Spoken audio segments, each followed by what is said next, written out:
Hello dear students, today we have moved in a new lecture and in this lecture we will cover some new topic with new ideas and new concepts. Hello, hi everyone, my name is Eras and how are you? I hope कि आप बहुत अच्छे होंगे, जहाँ भी होंगे सही सलामत होंगे, खुश मिजाज होंगे और हमेशा की तरह मुझे देख भी रहे हो और सुन भी सकते हो। देखो today the name of the topic that is the okay alright is the removal of bits और विडिंग। ये आज का हमारा टॉपिक है। देखो मैं पढ़ा क्या रहा हूँ आपको, मैंने जो कुछ भी एग्रीकल्चरल प्रैक्टिसेस में पढ़ाया था आपको बहुत सारी बातें, तकरीबन 5 to 6 पॉइंट्स जो ही बताया था कि किस प्रकार से हम लोग सबसे पहले प्रिपरेशन ऑफ सॉइल करते हैं, फिर उसको सोविंग करते हैं, फिर मैन्यूर डालेंगे, फर्टिलाइजर डालेंगे, फिर बहुत सारी चीज़ करेंगे, हार्वेस्टिंग करेंगे, स्टोरेज ऑफ ग्रेन्स करेंगे, एटसेट्रा एक्सेट्रा। तो इन्हीं सारी चीज़ों को वन बाय वन करके हम लोग क्या कर रहे हैं, एक्सप्लोर करने का प्रयास कर रहे हैं, यानी कि इन्हीं सारी चीज़ों के बारे में हम लोग जान रहे हैं। ठीक है ना? किसी को कोई कंफ्यूजन हो रहा है, नहीं हो रहा है, पता चल गया कि हम लोग क्या पढ़ रहे हैं। चलिए अच्छी बात है। तो जो हमारा टॉपिक है, so let's discuss about the topic that is the removing of bits और विडिंग। ठीक है, आप चाहें तो इसे लिख भी सकते हो, मैं हट गया साइड में। ठीक है, but now listen to me. ये रिमूविंग ऑफ बिट्स और विडिंग, भैया क्या बताया टॉपिक, बोला गया कि रिमूव किया जाएगा, हटाया जाएगा, किसको, बिट्स को, या फिर क्या किया जाएगा, विडिंग किया जाएगा। तो सबसे पहले प्रश्न उठता है कि बिट्स को हटाइएगा, बट हमको पता तो चले कि बिट्स आखिरकार होता क्या है, कहेंगे किसे। ठीक है, सही बोला ना, ऑब्वियसली यस। तो लिख रखा हूं कि देखो the unwanted crop which is grown in the field with the original crop या फिर with the cultivated crop, then this is called as the bits. Bits को समझाने के लिए मैं आपसे बोल रहा हूँ जी, कोई आपसे अगर आपसे कोई पूछता है कि बिट्स क्या होता है तो तुम मुझसे कह देना कि देखो बिना मतलब वाला पौधा अपने से हो गया खेत में, जो हम क्रॉप रोपे हैं उसके साथ अपने से हो गया, उसे ही हम लोग बिट्स कहते हैं। ठीक है, अनवांटेड क्रॉप्स का मतलब है बिना मतलब का ऐसे ही हो गया। ठीक है ना, समझ गया, चीजों को समझ में आ रहा है। कोई पूछा तो बता दो ना कि बिट्स क्या होता है। चलो वेरी गुड। अब देखो मैं वही चीज लिखा हूं कि द अनवांटेड प्लांट्स यानी कि क्या है, क्रॉप यानी कि पौधा ही तो है, और वाइल्ड क्रॉप्स, और वाइल्ड क्रॉप्स या फिर वाइल्ड प्लांट्स यानी कि जंगली पेड़ पौधा। ठीक है, which grow along with the cultivated crop is called bits. यानी कि भैया हमारा ये बिट्स क्या हुआ जी, तो हमने यहाँ पे लिख रखा है कि जो आपने जिस जिस क्रॉप का, जिस फसल का खेती किया है आपने, उसके साथ अपने से ग्रो कर जाए क्या, ये घास वगैरह ये सब जंगली पौधा वगैरह ये सब, उसे ही हम लोग बिट्स का नाम देते हैं। समझ गए? चलिए अच्छी बात है। ये जो फिगर है, the small plants in this picture are bits. आप यहाँ पे देख रहे हो कि हमने ये कैबेज का लगा रखा है, यानी कि पत्ता गोभी यहाँ पे रोप रखा है। ठीक है, और इसी के साथ साथ ये छोटा छोटा पौधा जो है वो जलम गया है कुछ इस प्रकार से। ठीक है, और ये भी जलम गया और ये भी ग्रो कर गया है। जलम गया का मतलब वो ग्रो कर गया है। ठीक है ना, तो ये हमारा क्या है, ये दिस इज द बिट्स। बिना मतलब के हो गया, ऐसे ही हो गया, कुछ किए नहीं, इसके लिए एफर्ट्स नहीं किए, जीरो एफर्ट्स, फिर भी हो गया, तो ये बिट्स कहलाता है। ठीक है, तो अब कोई लड़का सोच रहा होगा कि भैया बीडिंग क्या कहलाया, ये बताइए। तो मैं बता रहा हूं आपसे जी कि द रिमूवल ऑफ बिट्स, यानी कि बिट्स को क्या करेंगे, खेत में से हटा करके फेंक देंगे बाहर, तो इसी को removal of bits is called weeding. यानी कि बिट्स को अगर खेत में से, फील्ड में से हटा रहे हैं तो इसी को हम लोग वीडिंग का नाम दिए हैं। कॉन्सेप्ट क्लियर है? Obviously yes.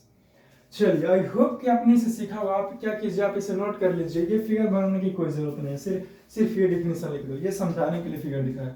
चलो लिख लिए होंगे, आगे बढ़ सकता हूँ ना, कोई कंफ्यूजन है नहीं है? चलिए ठीक है, अब आ चुके हम लोग नेक्स्ट पॉइंट्स की ओर। तो मैं लिखा हूं कि some of the common weeds found in wheat and rice fields are. यानी कि भैया जब आप गेहूं का पौधा या फिर धान का पौधा यानी कि चावल आप जब लगाते हो अनाज के रूप में, इस चीज में चावल का क्रॉप लगाइएगा फील्ड में, तो उसके साथ कुछ बिट्स हो जाते हैं, यानी कि घास फतुआल कुछ उग आते हैं अपने से, दैट इज द बिट्स। तो वो क्या क्या हो सकता है या फिर उसका क्या नाम है, ठीक है ना। तो मैंने कुछ लिख रखा है, टोटल 1 2 3 और ये 4 हो जाए, यानी कि टोटल 4 नाम हमने यहाँ पे आपको बताया है। ठीक है, तो इसको याद रखिएगा। देखो ये क्वेश्चंस जो है वो आपका हो सकता है कि पूछ दे स्कूल एग्जामिनेशन में कि गेहूं और धान के साथ कौन सा बिट्स हो सकता है उसका नाम लिखो। तो ये जो 4 नाम है इसमें से कोई भी लिख दीजिएगा, करेक्ट हो जाएगा, ठीक है। बट मुझे लगता है डियर कि मुझे नहीं लगता कि ये क्वेश्चन जो है वो आपका एग्जाम में पूछेगा, स्कूल के एग्जाम में, क्योंकि वहाँ हौला देगा ना, मुझे पता है हल्का हल्का देगा, इसीलिए हल्के में हल्का लो, ठीक है। बट यहाँ जो बता रहा हूँ उससे भारी में लेना है, समझ गया ना। चलिए अच्छी बात है, लिखा हूँ कि some of the common weeds found in, चलिए तो हो गया। पहला का नाम है विल्ड ओट, जिसको हिंदी में जावी का नाम से जानता है, नाम है ये, इसका मतलब क्या जानना चाहते हो, नाम है ये, ठीक है। नेक्स्ट लिखा हूं कि ग्रास, यानी कि इसको घास बोलते हैं। नेक्स्ट लिखा हूं कि अमेरंथस, यानी कि इसके कौली बोलते हैं, ठीक है। नेक्स्ट लिखा हूं किनोपोडियम, जिसको बथुआ बोलते हैं हिंदी में, जैसे कैसे कहते हो बथुआ का साग है, तो वो एक अलग होता है, बथुआ का साग वाला जो है वो अलग होता है, और ये जो बथुआ वाला जो बेकार सी चीज है वो अलग होता है, ठीक है। इसीलिए कहा जाता है कि जरा सा पहचान करके कबाड़ो कि कौन बथुआ का साग है कि कौन ऐसी ही बेकार वाला चीज है जो इससे साग कर बना के खा गया, ठीक है। इसलिए को ध्यान में रखा करो। तो ये कुछ 4 नाम है जो आपको क्या करना चाहिए, आपको याद रखना चाहिए। कॉन्सेप्ट क्लियर है? Obviously yes. तो आगे बढ़ सकते हैं, चलो ठीक है जी। आप चाहें if you wants you can write it. Next बता रहा हूं कि भैया the process of removing weeds और unwanted plants from the field is called weeding, ठीक है। यही चीज मैंने बताया आपको कि जिस प्रक्रिया से, मुझे नहीं पता कि तुम खुरपी लेगा कि तुम हाथ से कबाड़ेगा कि तुम दांत से इस प्रकार से फेंक दो उखाड़ करके, बट मुझे इतना पता कि आप बिना मतलब का जो क्रॉप्स लग गया है ओरिजिनल क्रॉप के साथ, जिसका तुम खेती कर रहे हो उसके साथ लग गया फालतू में या ऐसे ही कोई दूसरा, तो उसको तुम जब हटा दो उखाड़ के फेंक डालोगे, तो इसी प्रक्रिया का नाम देते हैं वीडिंग का, ठीक है ना। चलिए क्लियर होता है बीडिंग क्या होता है, याद रहे ये बीडिंग का डिफिनेशन पूछ सकता है, ये जो है वो इंपॉर्टेंट है, और यहाँ से डिफिनेशन भी हो सकता है, पूछ दे सकता है, या फिर ऑब्जेक्टिव क्वेश्चंस भी दे सकता है। प्रश्न ये उठता है कि how objective questions can be arised from this particular points. तो ऑब्जेक्टिव क्वेश्चंस ये पूछेगा कि the removal of bits is called dash में, वीडिंग, बी में कुछ और देगा, सी में कुछ और, डी में नन देगा, तो वीडिंग मारिएगा, ठीक है। नेक्स्ट बता रहा हूं जी कि the best time for removal of bits is before they produce flowers and seeds. सबसे बेहतरीन तरीका कब होगा बिट्स को हटाने का, वो उस समय हटा दीजिए जब वो बीज देने वाला है या फिर वो फ्लावरिंग करने वाला है, उस समय उसको उखाड़िए और फेंक डालो, उसी समय वो बेस्ट रहता है उखाड़ के फेंक डालना, ठीक है जी। तो ये समझ गया ना, तो इसको भी याद रखिए, याद रहे, हो सकता है हु नोस, कौन जान ले, बट ऑब्जेक्टिव क्वेश्चंस यहां से भी पूछ सकता है।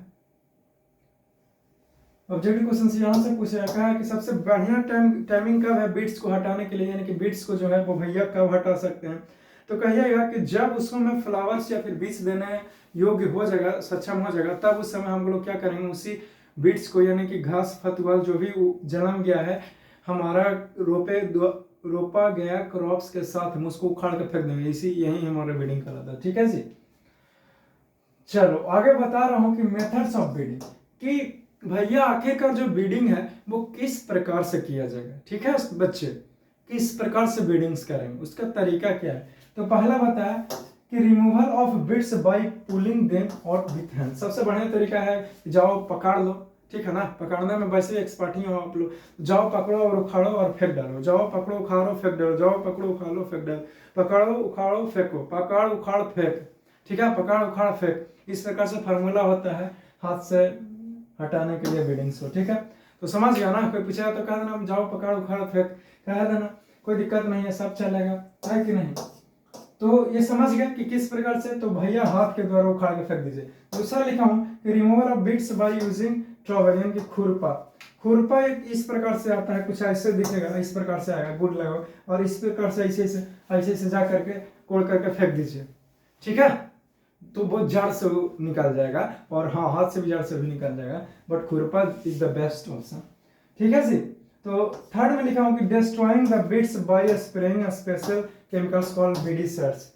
और देखो बिट्स को किस प्रकार से हम लोग नाश कर सकते हैं, तो हम लोग क्या करेंगे, उसके ऊपर केमिकल छिड़क देंगे तो वो मर जाएगा बिट्स, है कि नहीं। तो केमिकल छिड़क के भी हम लोग बिट्स को मार सकते हैं, समझ गए। अब देखो केमिकल छिड़क के, तो जो आपने केमिकल छिड़क के बिट्स को मार डाला, इस प्रक्रिया को वीडिसाइड्स बोलते हैं। क्या बोलते हैं? वीडिसाइड्स। यहाँ पे लिख रखा हूँ वीडिसाइड्स। अगर आपसे कोई पूछेगा कि बीडी शॉट्स क्या होता है तो तुम उससे कहना कि भैया बीड्स को केमिकल छिड़क के मार डालेंगे, तो इसी प्रक्रिया को हम लोग बीड्स का बीडी शॉट्स का नाम दिए हैं, समझ गए। अब कोई लड़का यहाँ पे पूछ सकता है कि कुछ बीडी शॉट्स का नाम बता दीजिए, है कि नहीं, तो लिख रखा हूं यहाँ पे, ये एक नाम है, ठीक है, 2,4-D ये एक नाम है, और MCP एक नाम है, और बुटैंक्लोर ये एक नाम है। तो टोटल 1 2 3 यानी कि टोटल 3 वो नाम बताया जो क्या है बीडी शॉट्स है, ठीक है। बाकी देखो तुम्हें जो पसंद है वो अजी फरमाओ, तो जल्दी से इसे नोट करिए यहाँ तक ले, ठीक है। आई होप कि आपने इसे लिखने का प्रयास किया, आगे बढ़ सकते हैं। चलिए ठीक है, आगे जो है वो कुछ फिगर के माध्यम से हम आपको समझाना चाह रहे हैं इन्हीं सारी चीजों के बारे में। सिर्फ फिगर है, बस देखने लायक चीज है, तो आप इसे देख करके संतोष कर लिया करो। देखो फिगर किस चीज का भाई, हटने की क्या जरूरत है, ये बता रहे थे, इधर ना हटेंगे। लिखा हो कि removing bits by pulling them up. देखो ये लड़का क्या कर रहा है, ये बैठा हुआ और हाथ से देख सकते हो इसको उखाड़ करके पकड़ कर खींच रहा है, ठीक है। बनाना नहीं है फिर मैं ये बस दिखा रहा हूँ, समझ। इस फिगर में क्या कर रहा है, खुरपा का इस्तेमाल किया है, देख रहा हो खुरपा कुछ इस प्रकार से ऐसे चौड़ा रहता है, ले जाइए जाता रहा, थोड़ा सा अंदर करके ऐसे उखाड़ दीजिए, ऐसे ले जाइए गाड़ी और ऐसे कर दीजिए, ठीक है, ले जाइए और ऐसे कर दीजिए, ले जाइए भैया, और हाँ इस बार काम किया, टेक्निक मिटाना चाह रहे थे इसलिए टेक्निक काम कर गया। यहाँ तो इस प्रकार से ले जाइए, ऐसे उखाड़ दीजिए। तो खुरपा का इस्तेमाल करके, खुरपी का नाम नहीं सुना जी, ग्रैंड मदर या फिर ग्रैंड फादर से अपने दादाजी दादी जी से पूछा कर लो, बता दें खुरपी का होता है, ठीक है। नहीं तो मोबाइल ले लेना, हमारा सर्च वैसे ही कुछ दिखाएगा, ठीक है जी। नेक्स्ट लिखा हूं, नेक्स्ट बताने का ये प्रयास किया हूं कि bits being destroyed by spraying weedicides. देख सकते हो किस प्रकार से ये जो वुमेन है, महिला है, वो इस प्रकार से थैली ली हुई है और इसके अंदर में केमिकल्स है, ठीक है, और इस प्रकार से यहाँ से क्लचर को ऑन करती है, यानी कि इस प्रकार से दबाती है, तो ये जो है वो बाहर इस प्रकार से स्प्रे कर रही है, ठीक है। तो आप बड़े ही आसानी से नहीं देखते हो, फील्ड में बहुत ज्यादा आवाज करता है, इस प्रकार से इससे वाइट इस प्रकार से छिड़कते चल जाता है, ताकि जो भी बीट्स है वो मर जाए, ठीक है। बीट्स को हटाना बहुत जरूरी है, ठीक है, क्योंकि अगर बीट्स आपके फील्ड में है तो बीट्स क्या करेगा, न्यूट्रिशन लेगा ना सोइल से, अगर तो न्यूट्रिशन लिया तो वो न्यूट्रिशन घट जाएगा कि नहीं घट जाएगा सोइल में। अगर सपोज दैट मान लीजिए अगर वो न्यूट्रिशन नहीं लेता तो वो न्यूट्रिशन बचता, तो वो बचा हुआ न्यूट्रिशन किसको जाता है, क्रॉप्स को जाता है, यानी कि प्लांट्स को ले जाते हैं, जो आपने बोया है रोपा है, तो उसको फायदा था कि नहीं फायदा था, लेकिन ये मजा मार लिया, वो भी बिना मतलब के, है कि नहीं। बट इसी वजह से कबाड़ को फेंक डालना चाहिए, कचरा को दूर कर दो, समझ गए। आई होप कि आपने इसे सीखने का प्रयास किया होगा, ठीक है ना। तो बहुत सारी बातें करता हूँ, तो उसके लिए मुझे आगे बढ़ना पड़ेगा, चलो बढ़ गया, ठीक है जी। चलिए नेक्स्ट बता रहा हूँ हार्वेस्टिंग के बारे में, ठीक है। अब कोई पूछेगा कि हार्वेस्टिंग क्या हुआ, ठीक है, तो भैया कुछ ही करेंगे, कटनी हिंदी में बोलते हैं हार्वेस्टिंग करना, कि काटेंगे और काट करके ग्रेन्स को कलेक्ट करेंगे, ठीक है, फसल को क्रॉप्स को कलेक्ट करेंगे काट करके, ठीक है ना। तो इसी को हार्वेस्टिंग बोलते हैं, इसी प्रोसेस का। कोई पूछेगा तो कहना कि भैया जो क्रॉप हमने फील्ड में बोया था उसको अब काट करके जमा करने का समय आ गया, तो इसी प्रक्रिया को हार्वेस्टिंग बोलते हैं, बोल दोगे ना। अब इंग्लिश में तो यही लिखा हूँ, the cutting and gathering of the matured food crop, यानी कि जमान फसल का जो अनाज है उसको काट पीट के अलग करेंगे, जमा करेंगे, तो उसी को हम लोग हार्वेस्टिंग का नाम दिए, ठीक है जी। यहाँ सब्जेक्टिव क्वेश्चन भी पूछेगा और इसका डेफिनेशन भी पूछ सकता है, 2 नंबर में पूछेगा कि डिफाइन हार्वेस्टिंग, ठीक है, तो बोल देना, ठीक है। या फिर ऐसे पूछेगा कि the cutting and the gathering of matured food is called dash, option में हार्वेस्टिंग, बी में कुछ और, सी में कुछ और, डी में नॉन, तो क्या मारेगा हार्वेस्टिंग, समझ गए। चलिए अच्छी बात है, आप चाहे तो इसे नोट भी कर सकते हो, मुझे कोई दिक्कत नहीं है, क्योंकि आप लोगों के लिए तो मैंने इतने सारे कुछ लिख रखा हूँ, है कि नहीं, बोलो हाँ, ऑब्वियसली यस, आगे बढ़ सकता हूँ ना। चलिए नेक्स्ट लिखा हूँ जी कि मैनुअल हार्वेस्टिंग। कोई आपसे पूछता है कि भैया व्हाट इज मैनुअल हार्वेस्टिंग, ये मैनुअल हार्वेस्टिंग होता क्या, नाम में ही है मैनुअल, यानी कि जब तुम कटनी करने जा रहे हो आदमी के द्वारा काटा जाएगा तो उसको मैनुअल हार्वेस्टिंग करेंगे, हाथ से काट दिया। वहीं से लिखा नहीं ये है कि in cutting of crops like wheat और rice which is cut close to the ground, ठीक है, बाय हैंड। जब आप गेहूं को या फिर राइस को, यानी कि पैडी क्रॉप को या फिर गेहूं को आप क्या कर रहे हो, हसुआ ले रहे हो, हसुआ का नाम सुना हो ना, तो हसुआ से ले जा करके इससे सटा करके काट रहे हो हाथ से, ठीक है, तो उसी को बोलते हैं मैनुअल हार्वेस्टिंग यूजिंग ए कटिंग टूल, ठीक है। वो कटिंग टूल कुछ भी हो सकता है, जिसको सिकल वगैरह से भी नाम देते हैं इंग्लिश में, जिसको हसुआ बोलते हैं, हसली बोलते हैं, तो उसको से काट देंगे तो उसी को क्या बोलते हैं मैनुअल हार्वेस्टिंग। आई होप कि तुमने मैनुअल हार्वेस्टिंग को समझने का प्रयास किया हो। कोई पूछा कि मैनुअल हार्वेस्टिंग क्या होता है तो बोल दीजिएगा ना। चलिए वेरी गुड, वेरी नाइस कि आप बोल सकते हो, आगे बढ़ सकता हूँ ना जी। चलिए ये कंप्लीट होता है जी, ये भी कंप्लीट हुआ। नेक्स्ट वन ये है हार्वेस्टर। ठीक है, हार्वेस्टर अगर आपसे कोई पूछता है कि हार्वेस्टर क्या होता है, देखो भैया बड़े छोटा सा फील्ड था, 1 कट्ठा 1.5 कट्ठा का फील्ड था, तो हाथ से गए 2 दिन, फिर गए दूसरा का दिन काट दिया इस तरह से। लेकिन बीघा के बीघा है, एकड़ के एकड़ है, ठीक है, 2-2 किलोमीटर तक लगे हमारा खेत फैला है, तो हाथ से काटेंगे मर ही जाएंगे, है कि नहीं, समझा कीजिए। आदमी है कितना लोड देगा, सह नहीं पाएंगे, तो उसके लिए क्या करना पड़ेगा, फिर आपको मशीन लगाने पड़ेंगे, है कि नहीं। यानी कि बड़े बड़े मशीन से जब आप काटिएगा फसल को तो उसको बोलते हैं हार्वेस्टर। ठीक है, तो आई होप कि तुमने समझ रहा हो कि कोई पूछा कि हार्वेस्टर क्या होता था, कहिए कि भैया बड़े बड़े फील्ड में हाथ से कटना मुश्किल है, ठीक है ना, मुश्किल हो जाएगा, नहीं काट पाएंगे, इसीलिए उसके लिए मशीन लगाएंगे काटने के लिए, तो इसी को बोलते हैं हार्वेस्टर। ठीक है, चलिए in large fields wheat and paddy crops, यानी कि गेहूं या फिर धान के क्रॉप्स को और कट बाई मोटराइज्ड मशीन, यानी कि उसका मोटर लगा हुआ रहता है, पंखी लगा हुआ रहता है, घूमते जाएगा काटते जाए छपड़ छपड़ के, तो इज कॉल्ड हार्वेस्टर, तो उसी को हार्वेस्टर बोलते हैं। ठीक है जी, देखो अब हार्वेस्टिंग हो गया तो क्रॉप को क्या करेंगे, थ्रेसिंग करेंगे, थ्रेसिंग करेंगे। ठीक है, अरे भैया हार्वेस्टिंग नहीं सुना जी, जैसे धान होता है तो धान को कुछ ही करेंगे हम लोग, काट लिए उसको, ठीक है, यानी कि हार्वेस्टिंग का मतलब यानी कि कटनी कर ली। अब कटनी कर लेंगे तो थ्रेसिंग करेंगे, थ्रेसिंग का हुआ। चलो इसके लिए मुझे आगे बढ़ना पड़ेगा, चलो आ गए आप थ्रेसिंग टॉपिक पर, ठीक है कि नहीं। तो कोई पूछता है कि भैया ये थ्रेसिंग जो है वो क्या होगा, इसका डिफिनेशन बताओ, तो तुम मुझसे कहा ना कि आपको तो हार्वेस्टिंग कर लिए, अब देखो वो जो धान हुआ जो तुमने काटा है तो वो इतना इतना देखते हो धान रहता है, अब उसको कुछ करना, झाड़ने से झाड़ देंगे, झाड़ करके अलग कर लेंगे, तभी तो उसके अंदर में से ग्रेन निकलेगा जो खाने लायक है, उससे भुंजा उलाएंगे, चावल बनाएंगे, जो मैंने सो कर लो, हमें क्या लेना देना है कि नहीं, तो समझा करो। तो मैं आपसे बताना क्या चाहता था, मैं आपसे ये सिखाना चाह रहा हूँ जी कि जब तुमने कटने कर लिया तो अब उसको अनाज को तोड़ ताड़ के बाहर निकालेंगे, I mean to say that उसका खोखला कवर उसको हटाएंगे और अनाज के बाहर लेंगे, इसी को थ्रेसिंग बोलते हैं। ठीक है, अब नहीं भरोसा तो चलो देखते हैं, लेट अस सी। लिखा the process of beating out grains from the harvested crop is called threshing, यानी कि जो आपने ग्रेन्स को अनाज को कलेक्ट किया है तब उसको पीटेंगे। अगर आपके पास में धान कूटने का मशीन है तो धान को कूट लो और चावल को बाहर निकालो, नहीं तो लाठी लो, लाठी से पीट डालो, है कि नहीं। सरसों वगैरह नहीं देखा गाँव देहात में, बड़का लाठी लाता है इतना एकदम ऐसे पीटता है, 2 हत्थू 1 हत्थू, है कि नहीं, क्योंकि 2-4 गो मिल के पीटने लगता है, क्या दिक्कत है, सारा गुस्सा उसी पर निकाल दो। हम जैसे मासूमों पर गुस्साते रहते हैं आप, यानी आई एम जस्ट किडिंग। ठीक है, तो समझा कीजिए, तो समझ गया ना कि आई होप कि तुमने थ्रेसिंग क्या होता है समझने का प्रयास किया, बहुत आसान है, बहुत आसान है। ठीक है, a motorized machine called thresher is also used for threshing process. देखो एक नाम सुना होगा थ्रेशर को, ठीक है, गेहूं वगैरह सब देखे हो, गेहूं का नाम सुना, गेहूं का करता है बड़ा सा थ्रेशर मशीन रहता है कुछ इस प्रकार से, और यहाँ पे खिड़की टाइप का रहता है, अब इसी में कुछ ही करते हैं, गेहूं के नाव देते हैं, ठीक है, और अथी सहित डंटल सहित, ठीक है ना, जैसे ऊपरी ये क्रॉप हुआ ना, और ये जो है वो डंटल होता है उसका, जिसको स्टीम बोल सकते होता ना, तो उसको सहित इसको बना देंगे सब काट कूट करके, जो गेहूं होगा वो नीचे जो है वो जमीन पर गिर जाएगा, और जो भूसा होगा वो ऐसे यहाँ उड़ के इधर कलेक्ट हो जाएगा, है कि नहीं, ऐसे ना होता है ऑब्वियसली, यस।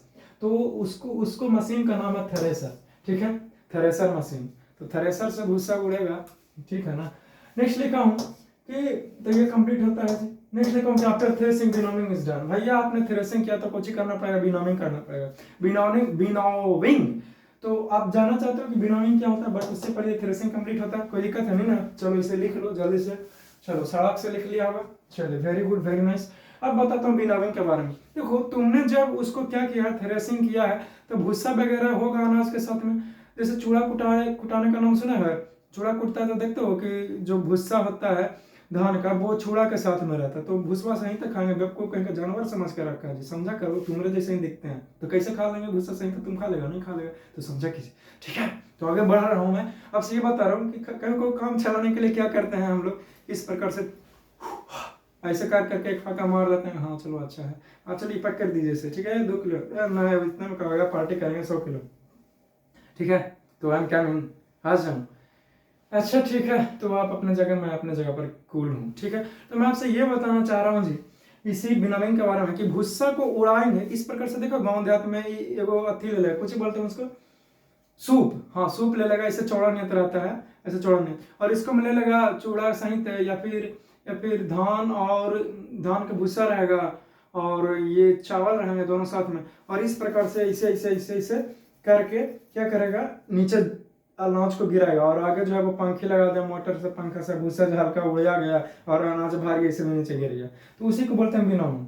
ठीक है, यानी कि ओसाना हिंदी में। The process of separating grains from the chaff with the help of winds is called winnowing. ठीक है भैया, हवा के मदद से हम लोग भूसा को अनाज से अलग करेंगे तो इसी को विनोइंग बोलते हैं। ठीक है, कोई पूछा बता दीजिए ना। चलिए, very good and the very nice. Next one आगे बढ़ता हूं, दैट द कंबाइंड हार्वेस्टर। ठीक है जी, इस टॉपिक को गौर कीजिए। ठीक है, ये कुछ खास है, ये स्पेशल है। Combined, that is the combined harvester. देखो, अगर आपसे कोई पूछता है कि कंबाइंड हार्वेस्टर होता क्या, इसका डेफिनेशन बताओ, तो क्या बोलोगे? कुछ तो बोलना पड़ेगा। तो then what will you say? Okay, just listen to me. तो आप उसे कहे, अरे तुम बच्चे जैसे कैसे कर लगते हो, इतना धीरे धीरे तो बोल रहे हैं, आपका धीरे धीरे बोल ऐसे बोल रहे हैं कि द प्रोसेस ऑफ हार्वेस्टर क्या होता है, फिर ऐसे पढ़ा है कंबाइंड हार्वेस्टर के बारे में बात कर रहा हूँ मैं।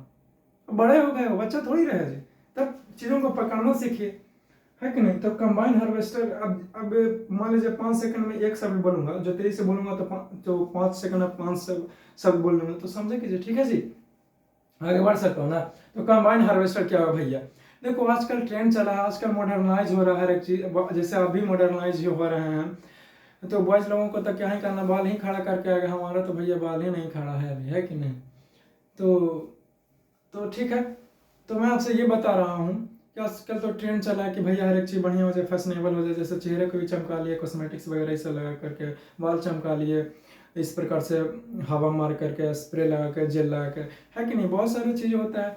तो इसी प्रकार से आजकल इसी बात को ध्यान में रखते हुए कंबाइंड हार्वेस्टर को लॉन्च किया गया।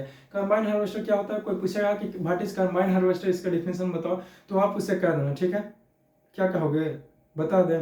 सुनो, कहना है कि भैया जब हम बड़े बड़े मशीन का इस्तेमाल करेंगे, ठीक है, किस लिए? फसल को काटने के लिए, क्रॉप्स को काटने के लिए, और क्रॉप्स को काटा, ठीक है, और उसी मशीन में ही क्या करेगा, थ्रेसिंग प्रोसेस भी चालू कर देंगे, यानी कि भूसा अलग अनाज अलग, एक ही ऑपरेशन।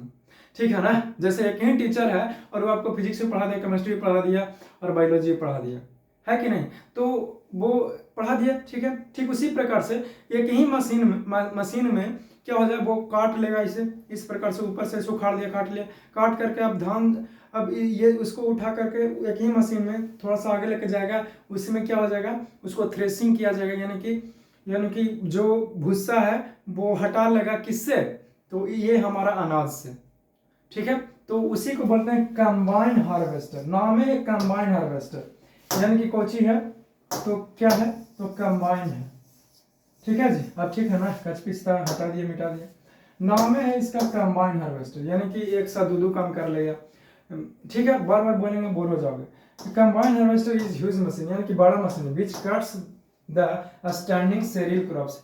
क्रॉप्स रहता है ऐसे खड़े ना रहता है, पड़ा हुआ क्रॉप्स के लिए नहीं है, खड़ा रहना चाहिए ऐसे। ठीक है, खड़ा वाला के तुरंत ऐसे छपाट देगा, इसीलिए समझा कैसे। Like wheat in the field, जैसे कि व्हीट जो है वो ज्यादा मजबूती से खड़ी होता है, गेहूं जो है वो धान के मुकाबले ज्यादा मजबूती से खड़ी रह सकता है जमीन पर। ठीक है, ठीक है, काट भी लिया और उसको थ्रेसिंग भी कर लिया, यानी कि उसको इस प्रकार से कर करके अनाज को बाहर कर लिया, भूसा को अलग कर दिया। एंड सेपरेट्स द चाप, और वही बोला कि चाप यानी कि भूसा, चाप का हिंदी में होता है भूसा, यानी कि अनाज से, ग्रेन का हिंदी में अनाज से चाप को अलग कर लिया। ठीक है, इन वन ऑपरेशन, एक ही मशीन में, यानी कि एक ही कार्य में, एक ही बार में। Then this is called combined harvester. तो इसी को हम लोग कंबाइंड हार्वेस्टर का क्या किए हैं, नाम दिए हैं। आई होप कि आप चीजें समझ रहे होंगे, जो कुछ मैं आपको बताने का प्रयास कर रहे हैं। किसी को कोई तकलीफ है भाई, है तो अभी बोलेगा, नहीं है तो फिर आगे बढ़ सकता हूँ। तो आप चाहें तो आप इसे लिख सकते हो, ठीक है, क्योंकि मैं हट गया साइड। चलो ठीक है, लिख लिए होगे, very good and the very nice. आगे बढ़ सकता हूँ जी। चलो ठीक है, देखते हैं, लेट्स सी कि what's your next topic is going to be. देखो, नेक्स्ट टॉपिक लिखा हूं कि the burning of stuffs part of crop is harmful. भाई लिखा हूं जी कि जो बर्निंग किया जाता है, जैसे कि क्या होता है कि इतना लंबा सा क्या होगा, गेहूं का पेड़ है, ठीक है, तो कोची करे कोई मशीन की इतना ही दूर से काट लिया, ठीक है भैया, काट लिया और डंठल को छोड़ देता है, ठीक है ना। तो ये इसको काट लिया और काट करके लेके चला गया उसको मशीन में, ठीक है। अब फिर कोची करेगा किसान भाई लोग, कोढ़ियन रहेगा, तो कोची करेगा कि आग लगा देगा और सबको जला देगा। ले भैया ओम फो, ये नहीं हो, हम भी क्या डायलॉग मार रहे हैं, हटाओ ये पुराना हो गया बेकार से है, कहाँ से दिमाग से निकालिए, ये नहीं हो। तो मैं आपसे ये बता रहा हूँ जी कि जब उसको काट पीट लिया तो फिर क्या करेगा, उसमें आग लगा देगा। क्यों? क्योंकि अब कौन हटाएगा, अब उसी में खोर गया, जला दिया इस प्रकार से। लेकिन हमें ऐसे नहीं करना चाहिए, जलाना नहीं चाहिए, ठीक है। लंबा था तो आपने तो जला दिया, ठीक है, लेकिन कोना इतना समय बच जाता है ना, सटा के भी काटता है तो आपको भूसा मिल गई, लेकिन इतना फ्री बच जाता है जिसको खुट्टी वगैरह से बोलते हो, उसको में भी आग लगा देता है डीजल छिड़क करके। तो ये खराब बात है, ऐसा क्यों करते हो यार? अरे नहीं जी, आप तो स्टूडेंट हो, आप ऐसा क्यों करोगे? तो आप अपने घरों में बताइए, अगर आपका पेरेंट्स जो है वो खेती करते हैं तो अपने पेरेंट्स को बताइए कि देखिए भाई जी ये सही नहीं है, ये गलत करते हैं आप लोग, आग नहीं लगाना है, ठीक है। कोड़ दो, कोड़ करके एक खुट्टी को 1 बाय 1 करके चुन लो, उसको जलामर भी मिल जाएगा और आपका जो फील्ड है वो क्लीन भी हो जाएगा, ठीक है। ऐसे ना बोलना कि टाइम नहीं आता, कोची करता है दिन भर। अब आप अपने पेरेंट्स से जाकर बोलना, ऐसा बोला है कि कौन बोला सिखाने के लिए, तो मेरा नाम ले लीजिएगा कि अरे सर ने बोला है, ठीक है। और बाकी हम समझेंगे उनसे, और बाकी बातें करूंगा उनसे मिल करके, ठीक है जी। तो आपसे यही तो बताने का प्रयास कर रहा हूँ भैया कि ये क्या है, इज हार्मफुल क्यों है। तो लिखा हूँ कि the burning of stubs, stub क्या होगा, लड़का सोच रहा कि स्टब क्या होगा। अरे देखो, धान का पौधा हो चाहे गेहूं का पौधा, ऊपर यहाँ से लेकर के यहाँ तक लगी तो इतना लंबा क्रॉप से रहता है, ठीक है, जिसके अंदर में गेहूं रहता है। लेकिन जो डंठल देख रहे हो उसी को स्टब बोलते हैं, ठीक है। तो स्टब को जलाना जो है वो हार्मफुल है, क्यों? तो ड्यू टू 2 रीजन, 2 रीजन का चलता है। पहले तो भैया एयर पोल्यूशन करेगा, इसको मतलब कोई शक नहीं है। दूसरा है कीट में कॉज एक्सीडेंटल फायर, यहाँ पे सिंगल स्पेस ले लीजिए, ठीक है, मैं साथ में लिख दिया हूँ, इसलिए ध्यान देना। तो भैया ये क्या करेगा, laying down in the fields, हो सकता है अगर किसी को दूसरे के खेत में अगर फसल काट करके रख दिया गया वहीं पे पाड़ करके सुता दिया और आपने अपना खेत में आग लगा दिया, सोचा कि हमारा खेत है, तो हो सकता है एक्सीडेंट के चलते, है कि नहीं, कुछ भी होने के लिए कुछ भी हो सकता है कि नहीं हो सकता है, बोलो हाँ ऑब्वियसली हो सकता है। लेकिन जिसका मतलब ये नहीं कि तुम कुछ भी कर लेगा, समझा करो, जो सही रहेगा वही नहीं करोगे। तो मैं आपसे बताना क्या चाह रहा हूँ, मैं आपसे ये बताना चाह रहा हूँ कि जैसे कि आपने तो लगा दिया, अब बगल वाला के खेत में था वो काट करके उसी में छोड़ दिया, अब तुम लगा दिया आग। अब हो सकता है कि एक्सीडेंट के चलते यानी कि हवाएं आई और जो पवाल वगैरह सब था उसको उड़ा करके दूसरे के फील्ड में ले गए, ले भैया उसका भी क्या हो गया, सारा का सारा जो क्रॉप्स था एकदम पूरा 6 महीना 5 महीना का फील्ड जो है वो लहा गया। अब तुम्हारा घर पहुंचा, चपड़ा लेकर के, लाठी लेकर के, अरे कौन है जल्दी से बाहर आओ बाहर, हमारा नुकसान भरो नहीं तो पिटाओ। तो ये सब गलत चीज ना है उसका। देखिए आप पैसा दे सकते हैं उसको, ठीक है, कोई दिक्कत नहीं है, लेकिन ठीक है वैसे भी उसको पैसा ही मिलता है, लेकिन बेचारे का मेहनत बर्बाद हो गया कि नहीं हो गया।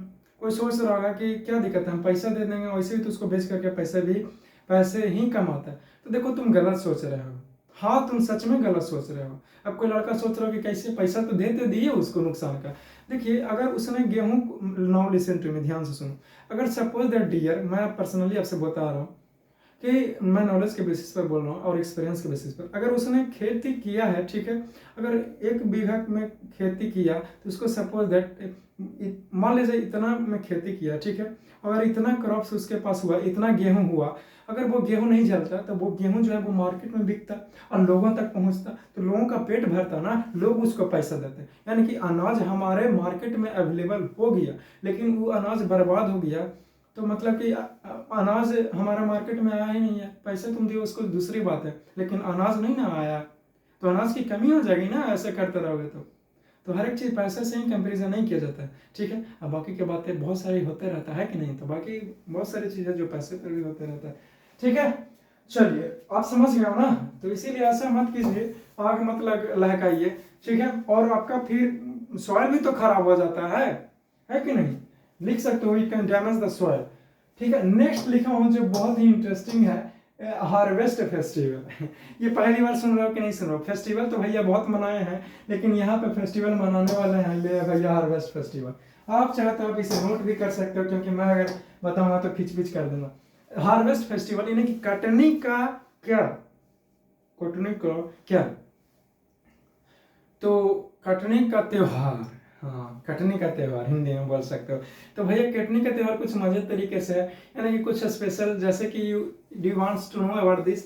देखिए मैंने यहाँ पे लिखा है कि देखो कोई भी हर एक का सपना रहता है यार, सच में। कोई भी, जैसे कि मैं ही अब आई डोंट नो मैं टीचर हूँ भी कि नहीं हूँ, मुझे खुद पे ही शक है। बट हाँ, अगर सपोज दैट मैं टीचर हूँ तो मुझे, मैं जिसे भी पढ़ा रहा हूँ आप लोगों को, जैसे कि पढ़ा रहे हैं, तो मुझे आप लोगों से बहुत ही ज़्यादा उम्मीद रहता है, जैसे कि लगता है कि हम जिसे भी पढ़ाएं वो अच्छे से समझे। मेरे क्लास से अगर कोई भी जा रहा है लड़का पढ़ करके, तो उसके मन में किसी भी तरह का कोई डाउट नहीं रहे, किसी भी तरह का कोई कन्फ्यूजन नहीं, अगर है तो अभी दूर कर लेगा और फिर जाएगा मेरे क्लास से बाहर। ताकि कोई भी अगर बाहर आपसे पूछता है कि आप किसके यहाँ से पढ़ के आ रहे हैं, तो साइंस बाई एरर्स या फिर एंड स्टडी ब्रेक जोन से पढ़ के आ रहे हैं, तो आपको वो क्वेश्चन पूछेगा तो उत्तर देना होगा, ठीक है, देना पड़ेगा, है कि नहीं? तो समझा कीजिए। तो ये हर एक टीचर का अपना, जो भी अच्छे टीचर हो, ठीक है, जैसे कि तुम देख ही रहे हो, है नहीं हो आई एम जस्ट किडिंग, मैं मजाक कर रहा हूँ, ठीक है ना। तो मैं आपसे ये बोल रहा हूँ जी कि ताकि उसका यही सपना रहता है कि आप अच्छे से सीखो, आप मार्क्स अच्छे लाओ, आपको में नॉलेज बढ़िया हो, है कि नहीं? जॉब लगना नहीं लगना वो अलग बात है, ठीक है। वैसे मैं जॉब की थोड़ी तैयारी कर रहा हूँ, मैं तो अपने साथ नॉलेज को शेयर कर रहा हूँ, ताकि एक आप अच्छे मनुष्य के रूप ले सकें, अच्छा सोच यहाँ पे पैदा हो सके, ठीक है जी। तो भरोसा किया, तोड़ा को नहीं ना, तोड़ा तो समझ लेना, समझ लीजिएगा, मार्कर फेंक के मारेंगे, मार्कर नहीं है, पेन फेंक के मारेंगे, एनी हाउ, ठीक है जी। तो हार्वेस्ट फेस्टिवल्स का ठीक उसी प्रकार से दिया, ये मैं एग्जांपल ऐसे थोड़ी लिया, तुमको मजाक लगता रहता हमारी बात, ये मजाक कर रहे हैं, नहीं मजाक चल रहा है यहाँ पे। एनी हाउ, देखो हार्वेस्ट फेस्टिवल्स क्या हो, तो कोई भी फार्मर है जी, अपने खेत को कोड़ा है, पानी दिया है, मैन्यूर डाला, फर्टिलाइजर दिया, सोविंग किया, भैया कबो कबो अगोरा भी जा करके कि कहीं भेड़ बकरिया भैंस न चर जाए हमारा खेत को, तो उसका दिल में बहुत सारे अरमान रहेगा जो आंसुओं में बिखरना नहीं चाहिए। कैसे कैसे सोच रखते हो तुम लोग, कैसे कैसे लोग रहते हैं यहाँ पर, मुझे नहीं रहना ये गोले पर, जा रहा है गोला चढ़ करके। तो इसका एक सपना होगा ना कि भैया जो भी हमारा क्रॉप है वो अच्छा पैदा हो, बहुत ही ज्यादा पैदा हो, है कि नहीं, एक हेल्दी अमाउंट में पैदा हो, एकदम फसल पूरा लहराता हुआ नजर आए, है कि नहीं? तो जब गेहूं अगर रोपता है तो पक करके एकदम पीला हो जाता है, गोल्डन कलर में होता है, और तब किसान भाई देखता है तो उसका जो हार्ट है यानी कि दिल है वो एकदम खुशियों से दहल जाता है, ठीक है। और फिर दहल जाता है तो वो क्या करता है, इसी चीज को फेस्टिवल्स के रूप में सेलिब्रेट करता है, जस्ट लाइक उसके लिए त्योहार से कम नहीं होता है, ठीक है। तो बाकी और भी बहुत सारे त्योहार भी आते हैं जो फसल को काटने समय में ही वो त्योहार आ जाए, जैसे में होली वगैरह से, बैसाखी वगैरह से हो गया, और भी बहुत सारी चीज हो गया, है कि नहीं? तो समझा कीजिए।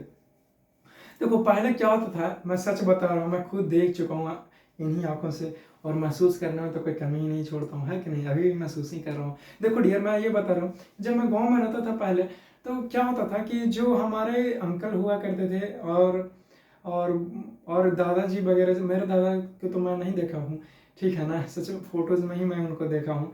तो जो भी बगल के नहीं होता पड़ोसी जी, गांव घर के, जैसे कि 10 बस दूर उसका गांव है, सॉरी घर है जी, और फिर उसका 5 बस दूर दूर घर है, फिर से गांव ही बोलने वाला था, पीछे घर है।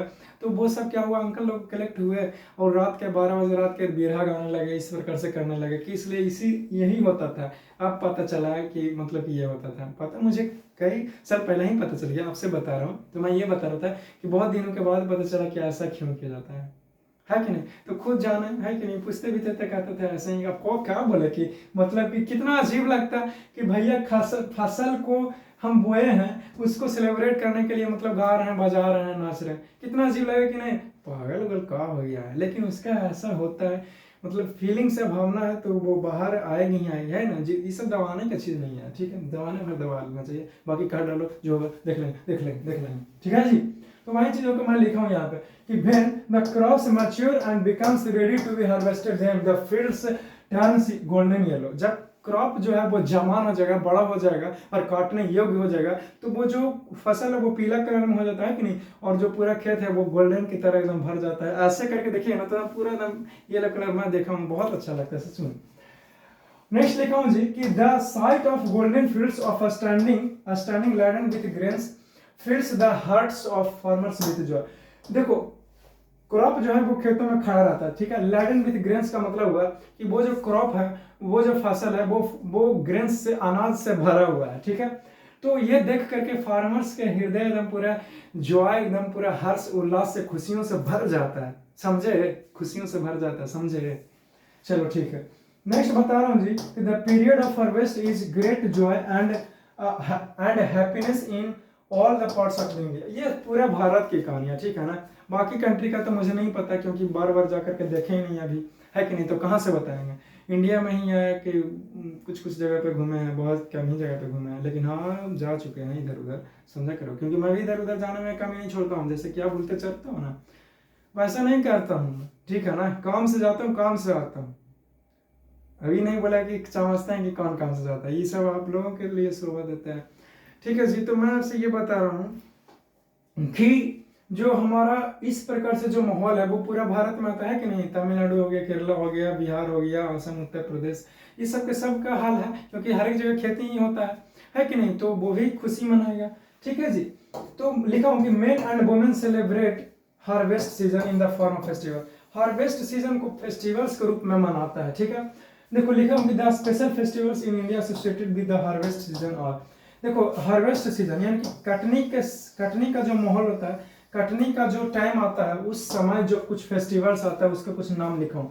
पहला का नाम है पोंगल फेस्टिवल, बैसाखी फेस्टिवल, तीसरा है होली। होली तो फेमस है जी, जानते हो, तो होली जैसे फेस्टिवल है उसी प्रकार से ये भी फेस्टिवल्स है।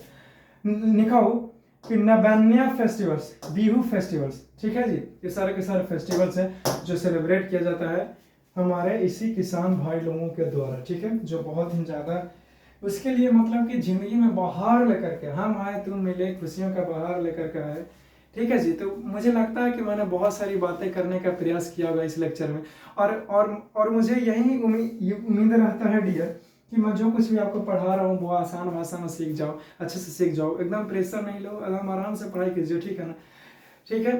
एकदम कुछ नहीं तो कम से कम 10 तक तो इतना अच्छा से पढ़ाई करो कि अब जब इंटर में चला जाओ तो आपका सोच जो है वो बहुत ही ज़्यादा अच्छे तरीके से डेवलप कर जाए कि चीज़ों को आप खुद से समझ पाओ, समझ गए, ठीक है जी। पढ़ाई का उद्देश्य से हम अपना जो माइंड है उसको बूस्ट करने का होना चाहिए, ठीक है ना। तो समझा कीजिए, ज्ञानी बनने का प्रयास करो, क्योंकि एक ज्ञानी का ही जो दिमाग है वो शार्प रहता है। तो आई होप कि आपने सीखने का प्रयास किया होगा, ठीक है।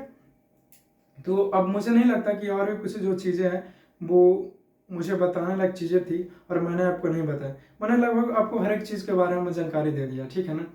तो फिर से मुलाकात करूंगा मैं आपसे, मैं देखूं चाहे नहीं, आप तो मुझे देख रहा हूँ, बस इतना ही काफ़ी है। तो see you soon in the next class, for that moment you should must wait. So love you all and take care, best of luck and good bye.